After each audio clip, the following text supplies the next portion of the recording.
Well, it was a long time ago, and I can remember when we had the streetcars, and my dad never owned a car, so every place we went, we walked.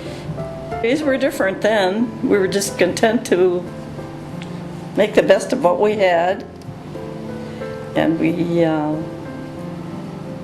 did a lot of walking, and like roller skating, ice skating in the winter.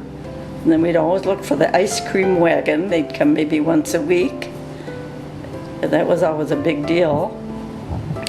It's surprising how content you can be with such minor things. I was in sports a lot. I liked to swim. And swimming, I can't think of too many exciting things we did then. But whatever we did just seemed to satisfy us, because that's all there was to do. I remember when we had what was called a Victrola, and we just thought that was wonderful. And I can also remember when we got our first radio. It was sort of a makeshift one my brothers had put together. It was a different life entirely.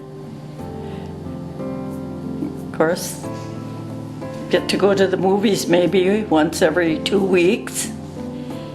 Well, I had 2 brothers and 2 sisters, of which I have 1 sister and 1 brother still living, and they're in pretty good health. So we must have some good genes somewhere along the way.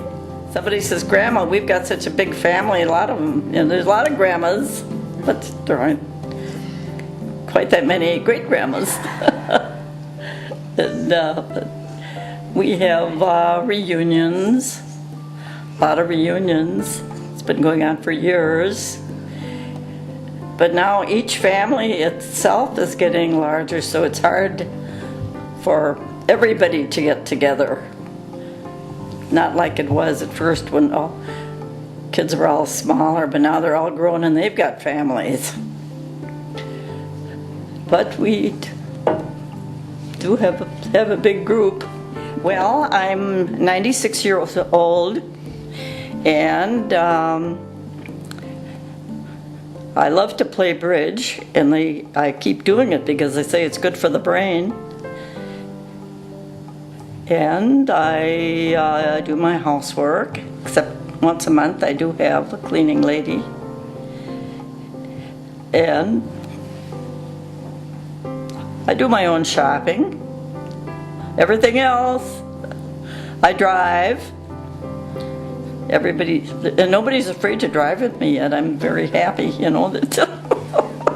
But I'm sure one of these days they're going to say, "We're not driving with you anymore. You're too old."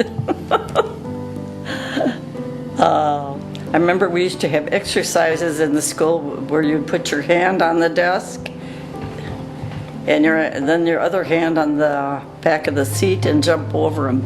And once I fell and I cut my head real bad.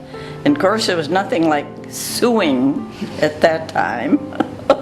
Just went home, and my dad took care of it, got some salve out, and he said, "Oh, that'll be just fine." And he said, "It'll just be a wrinkle anyway when you get older."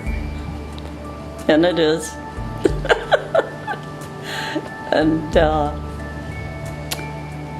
And we had respect for the teachers too, believe me.